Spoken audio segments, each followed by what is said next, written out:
Rich man, poor man, Mr. Donnelly, the track coach, ended the day's practice early because Henry Fuller's father came down to the high school field to tell Henry that they had just got a telegram from Washington announcing that Henry's brother had been killed in action in Germany.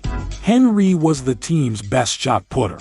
Mr. Donnelly gave Henry a chance to go in and change his clothes alone and go home with his father, then whistled together the whole squad in a group and said they could all go home. As a gesture of respect, the baseball team was practicing on the diamond, but nobody on the baseball team had lost a brother that afternoon, so they kept on practicing. Rudolph Jordash 220 low hurdles went into the locker room and took a shower, although he hadn't run enough to work up a sweat. There never was enough hot water at home, and when he could, he showered at the gym. The high school had been built in 1927, when everybody had money, and the showers were roomy and with plenty of hot water. There was even a swimming pool. Usually, Rudolph took a swim too after practice, but he didn't today, out of respect. The boys in the locker room spoke in low tones, and there was none of the usual horsing around.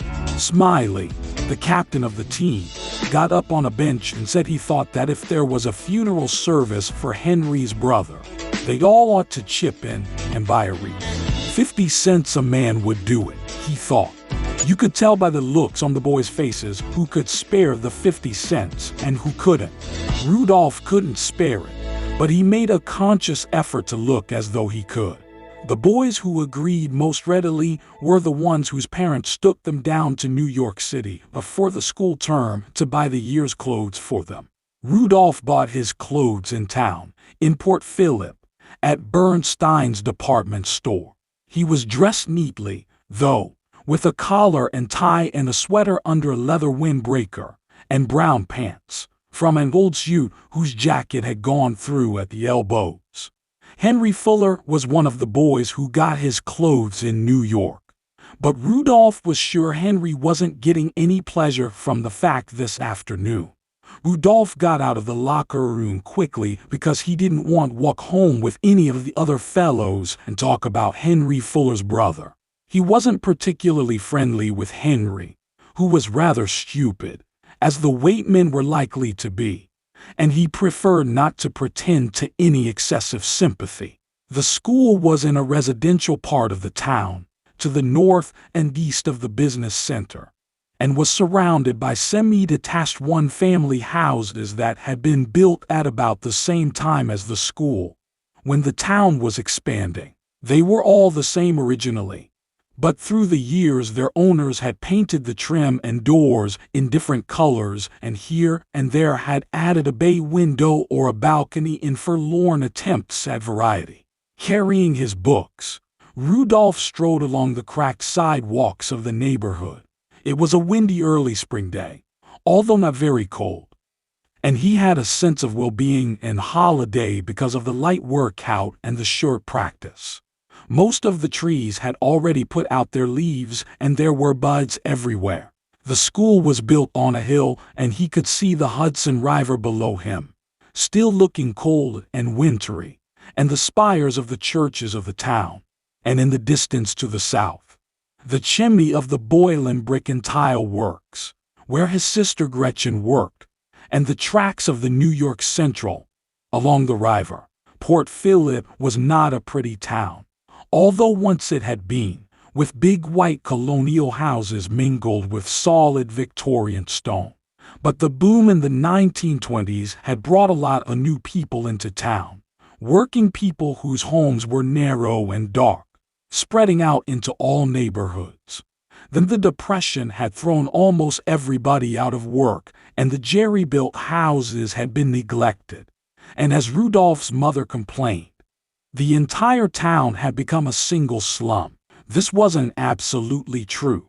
The northern part of the town still had many fine big houses and wide streets, and the houses had been kept up through everything.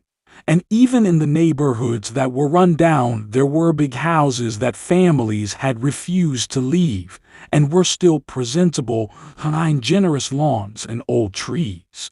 The war had brought prosperity once again to Port Phillip, and the brick and tile works and the cement plant were going full blast, and even the tannery and the Byfield shoe factory had started up again with army orders. But with the war on, people had other things to do than worry about keeping up appearances, and, if possible, the city looked more dilapidated than ever.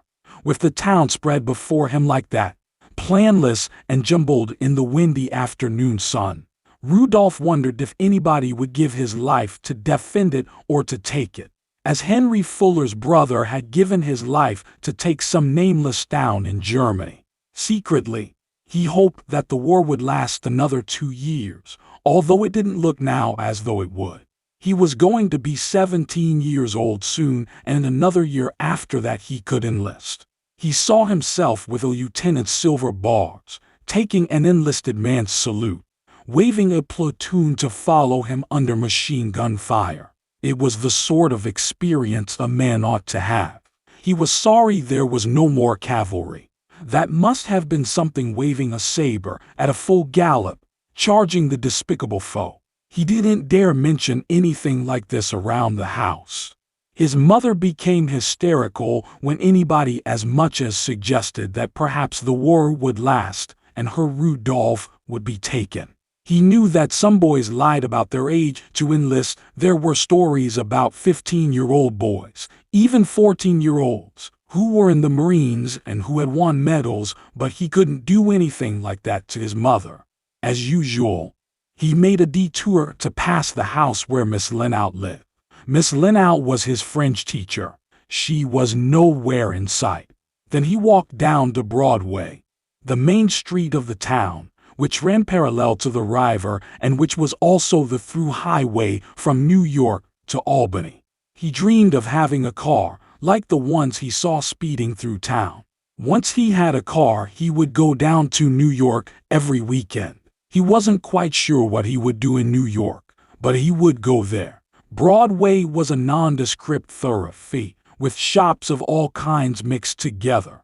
Butcher shops and markets next to quite large stores that sold women's clothes and cheap jewelry and sporting goods. He stopped, as he often did, before the window of the Army and Navy store, which had fishing equipment displayed along with work shoes and chino pants and shirts and flashlights and penknives. He stared at the fishing rods, thin and elegant, with their expensive reels.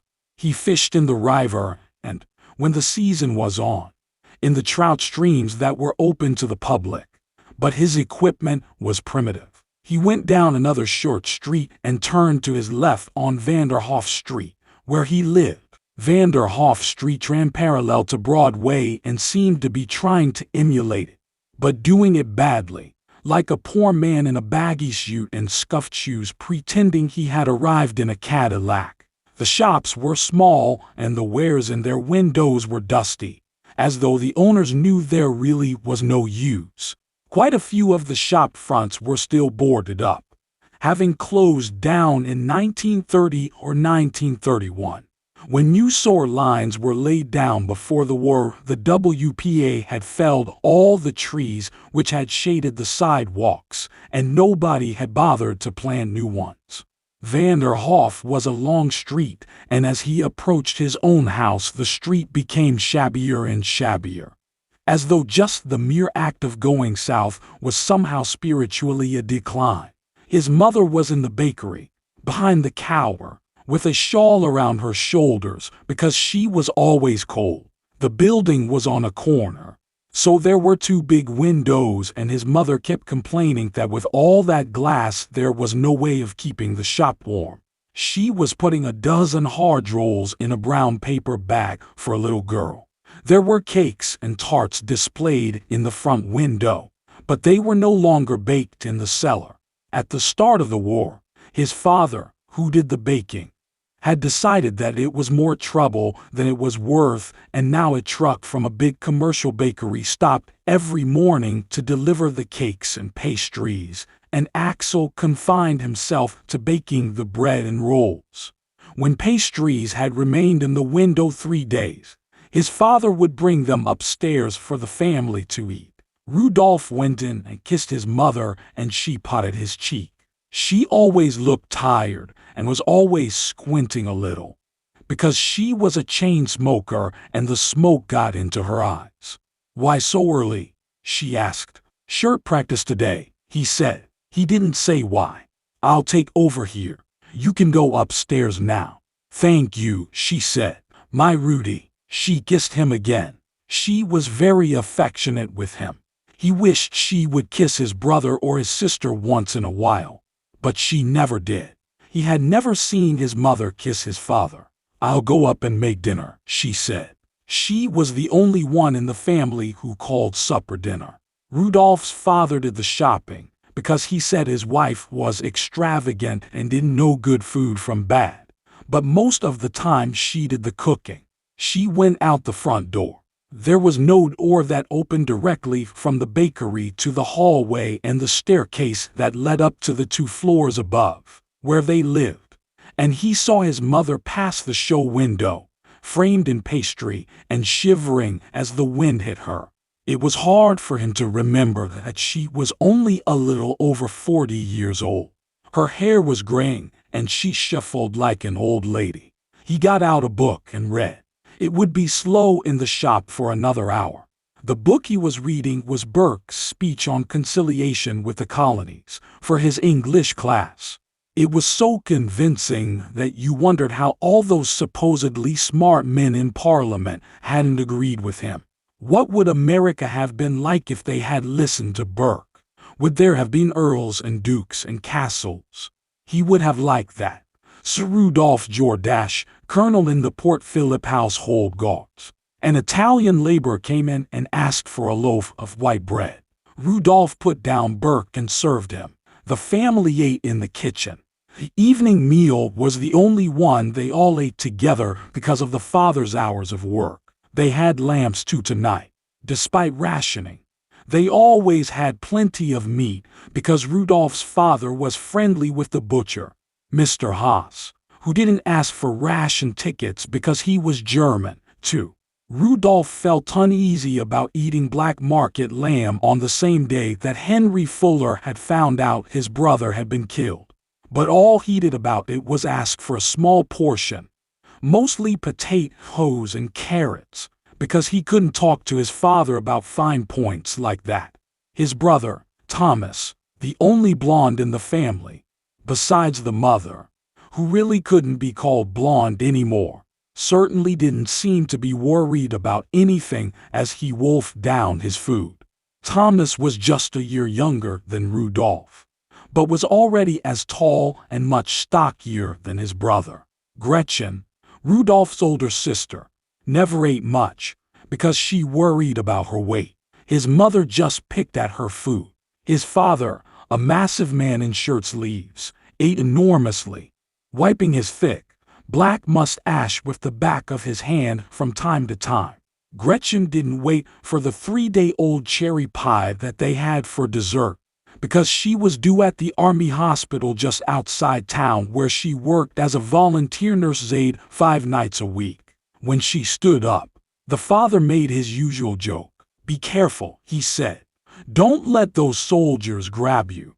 We don't have enough rooms in this house to set up a nursery." "Pat," Gretchen said reproachfully. "I know soldiers," Axel Jordache said. "Just be careful." Gretchen was a neat, proper, beautiful girl, Rudolph thought, and it pained him that his father talked like that to her. After all, she was the only one in the family who was contributing to the war effort. When the meal was over, Thomas went out, too, as he did every night. He never did any homework, and he got terrible marks in school. He was still a freshman in the high school, although he was nearly 16. He never listened to anybody. Axel Jordash went into the living room up front to read the evening newspaper before going down to the cellar for the night's work. Rudolph stayed in the kitchen to dry the dishes after his mother had washed them. If I ever get married, Rudolph thought, my wife will not have to wash dishes. When the dishes were done, the mother got out the ironing board and Rudolph went upstairs to the room he shared with his brother to do his homework. He knew that if ever he was going to escape from eating in a kitchen and listening to his father and wiping dishes, it was going to be through books. So he was always the best prepared student in the class, all examinations.